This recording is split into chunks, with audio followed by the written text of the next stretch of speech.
ലോക്സഭാ തെരഞ്ഞെടുപ്പ് പാണഞ്ചേരിയിൽ വോട്ട് ചോദിച്ച് LDF സ്ഥാനാർത്ഥി VS സുനിൽകുമാർ. വരുന്ന ലോക്സഭാ തെരഞ്ഞെടുപ്പിൽ LDF സ്ഥാനാർത്ഥിയായി മത്സരിക്കുന്ന VS സുനിൽകുമാറാണ് വോട്ട് ചോദിച്ച് പാണഞ്ചേരിയിലെത്തിയത്.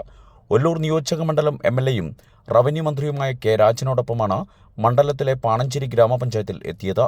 പാണഞ്ചേരി ഗ്രാമപഞ്ചായത്തിലാണ് സ്ഥാനാർത്ഥിയും മന്ത്രിയും ആദ്യം എത്തിയത്. പഞ്ചായത്ത് പ്രസിഡന്റ് PP രവീന്ദ്രന്റെയും വൈസ് പ്രസിഡന്റ് സാവിത്രി സദാനന്ദന്റെയും നേതൃത്വത്തിൽ പഞ്ചായത്ത് ഓഫീസിന് മുമ്പിൽ സ്വീകരണം നൽകി.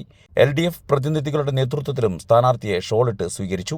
തുടർന്ന് പഞ്ചായത്ത് ഓഫീസിലെത്തിയ VS സുനിൽകുമാർ രാജ്യം വല്ലാത്ത പ്രതിസന്ധിയിലാണെന്നും ജനാധിപത്യവും മതേതരത്വവും രാജ്യവും നിലനിൽക്കണമെങ്കിൽ LDF സ്ഥാനാർത്ഥിയായ എന്നെ വിജയിപ്പിക്കണമെന്ന് ഓഫീസിലെ ജീവനക്കാരോട് ആവശ്യപ്പെട്ടു.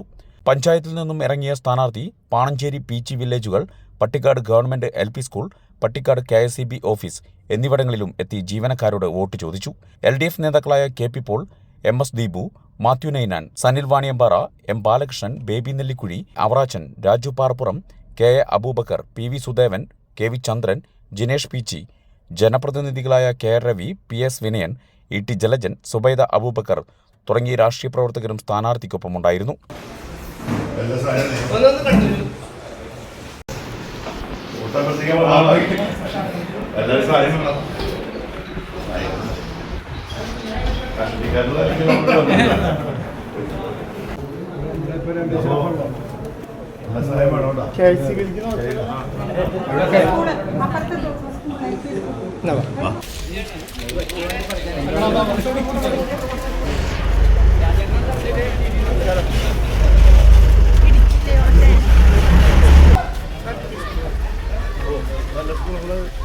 നല്ല സ്കൂളാക്കിയല്ലേ അവിടെ ടീച്ചേഴ്സ്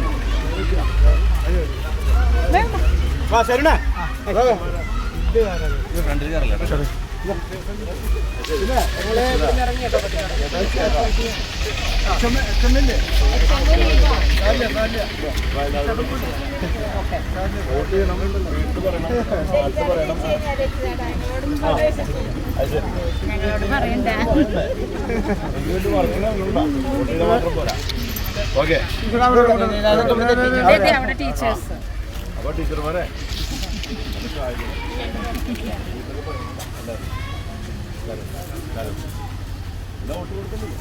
ഹലോ ഓക്കേട്ടാ. എത്ര കുട്ടികളോട് പഠിക്കുന്നത്?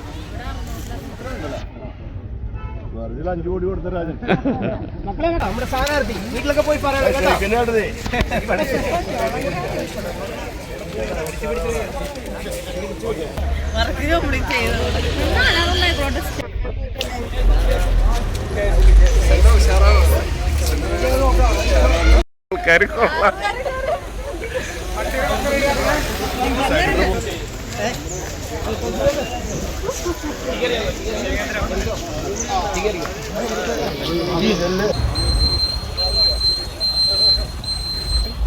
നമ്മുടെ രാജ്യത്തിന്റെ ഒരു പ്രത്യേകമായ രാഷ്ട്രീയ സാഹചര്യം നിലനിൽക്കുന്ന ഈ ഘട്ടത്തിൽ LDF എന്നെ ഏൽപ്പിച്ചിരിക്കുന്ന ചുമതല ഒരു സ്ഥാനാർത്ഥിയായിട്ട് മത്സരിക്കാനുള്ള ചുമതല ഏൽപ്പിച്ചിരിക്കുകയാണ്.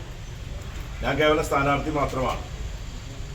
ഞാൻ സ്ഥാനാർത്ഥിയാണെങ്കിൽ എന്നെപ്പോലെ തന്നെ ഈ രാജ്യവുമായി ബന്ധപ്പെട്ട രാഷ്ട്രീയത്തിൽ നമ്മൾ പരസ്പരം എല്ലാവരും ഒരുപോലെ ഈ വിഷയത്തിൽ ഒരുപോലെ അതിൻ്റെ ഉത്തരവാദിത്തമുള്ള ആൾക്കാരാണ്. എനിക്ക് നിങ്ങളോട് അഭ്യർത്ഥിക്കാനുള്ളത്, ഈ തെരഞ്ഞെടുപ്പിൽ നമ്മൾ ഒരിക്കലും പരാജയപ്പെടാൻ പോകുന്നില്ല. നമ്മൾ വിജയിക്കാൻ പോകുന്ന തെരഞ്ഞെടുപ്പാണ്. കാരണം ഈ തെരഞ്ഞെടുപ്പിൽ നമുക്ക് വിജയിച്ചേ പറ്റൂ. നമ്മുടെ രാജ്യത്തിൻ്റെ സ്ഥിതി അതാണ്. ഇവിടെ ജനാധിപത്യം വേണോ, മതേതരത്വം വേണോ, ഇവിടുത്തെ നാട് തന്നെ നിലനിൽക്കണോ എന്ന് തുടങ്ങിയുള്ള കാര്യങ്ങളൊക്കെ നിശ്ചയിക്കാൻ പോകുന്ന ഒരു തെരഞ്ഞെടുപ്പാണ്. ഈ തെരഞ്ഞെടുപ്പിൽ നമ്മൾ പരാജയപ്പെട്ടാൽ നമ്മുടെ രാജ്യത്തെ ഒരു മതരാഷ്ട്രമാക്കി മാറ്റുന്നതിന് തുല്യമായി മാറും.